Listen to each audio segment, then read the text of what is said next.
Meanwhile, then, the Democratic Alliance is calling on police to act.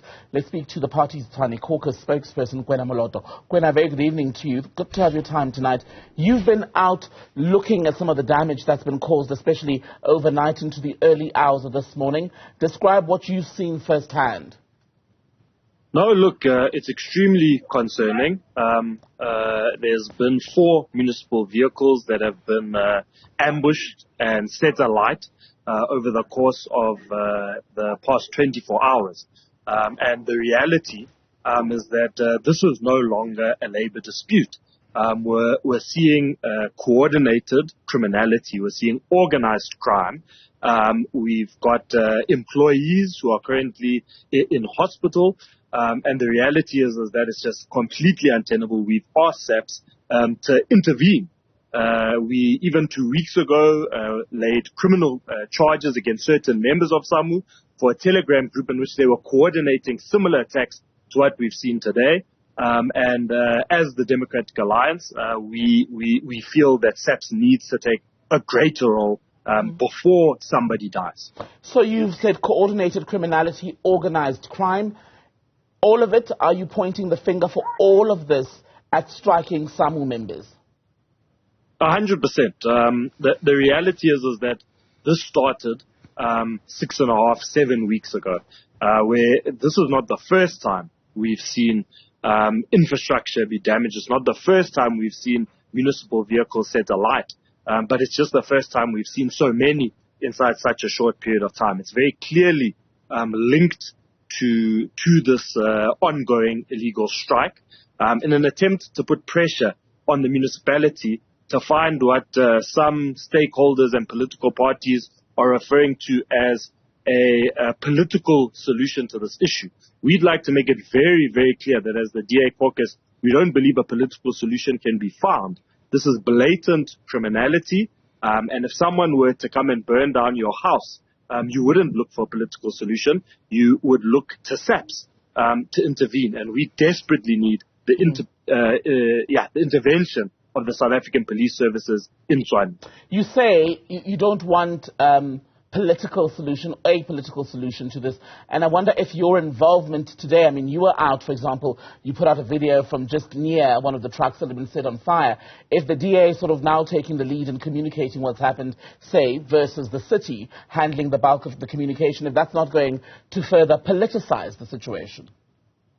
I don't think it's about politicizing. The reality is that today, the MACO and the executive mayor as well as the NCOP were inside the meeting, and so they weren't able to be out on the ground, but we still exist as a political organization in the context of the City of Tshwane, and it's important that we drive the issues of our constituents, and the reality is that the residents of Tshwane are suffering as a result of this illegal strike. We're seeing waste pile up across the city, and the situation is becoming untenable because when we send waste trucks out, we need to have TMPD and private security protecting them. And it's also resulting in a lot of employees feeling that they're not necessarily safe to do their jobs. And so for us, it's not about politicizing the issue, but as a political party that exists within the context of council, we do have to stand up and fight for the best interests of our residents. I want to go back to something you brought up earlier. You said you'd managed to intercept messages on a Telegram group where you allege that these were some of the striking workers communicating about some of the acts of crime. Am I right, that they would commit or some level of disruption? What exactly was being said on that group? Who was actually running it? And what did you do with that information once you'd managed to intercept it? Yeah, firstly, I must apologize. I'm looking at my camera. I'm in the middle of load shedding, so my apologies for the darkness. No, we're still able to see you, don't worry. No, perfect. We, about 2 weeks ago, laid criminal charges at SAPS in Brooklyn in regards to a Telegram group that had members of the municipality and members of SAMU in which they coordinated attacks on municipal infrastructure. And I think what made a lot of headlines was a mention of the kidnapping of the executive mayor's wife, as well as an assault on the city manager. And so we did take this evidence to SAPS, various screenshots, as well as a link to the actual group.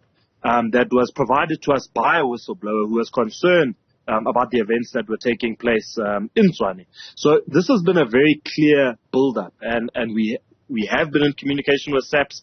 I know that the executive mayor has been in communication with SAPS. TMPD, the chief of TMPD has been in communication with SAPS. But we need urgent intervention now. They've been considering it a labor dispute. The reality is that this is not a labor dispute. This is very clearly organized crime. Well, if, as you are alleging, much of the organizing of these disruptions, the torching of vehicles, intimidation of workers is happening, for example, on a Telegram platform, one would assume that once you've been able to gain access to that group, which you say existed, there may have been another one started, or in fact there may be multiple other groups. So where does one even begin in trying to get a handle of the situation and put an end to this? The reality is that to date, we've still been seeing screenshots sent by whistleblowers that has detailed various conversations alluding to violent actions inside the group, as well as threats towards certain DA councillors.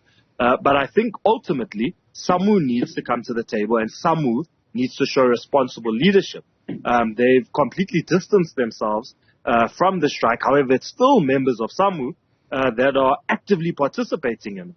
And even when we saw the Tshwane bus service that still hasn't been started, it was members and shop stewards of SAMU that instigated the continued stay away from work and delivering a very critical service to the residents of Tshwane. So what we really need is for SAMU to get to the table and to actually take responsible leadership rather than just putting their hands up in public and saying we're not involved, while in the background having their fingers inside the pie and pulling the strings.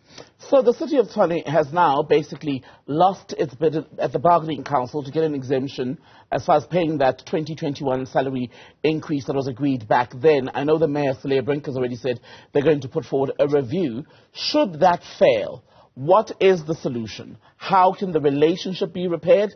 And how would the city even begin to pay those salaries? No, look, we're very clear.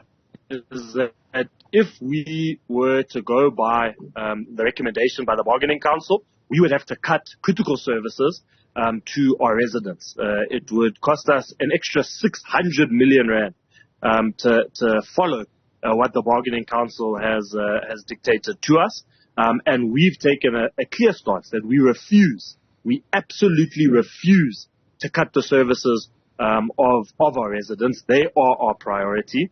And so we will be taking this on review in the labor courts, and we believe that the city has an extremely strong case. The bargaining council looked at potential revenue in their metric on whether or not we could afford to pay the workers. But the reality is that they didn't look at our real cash flow.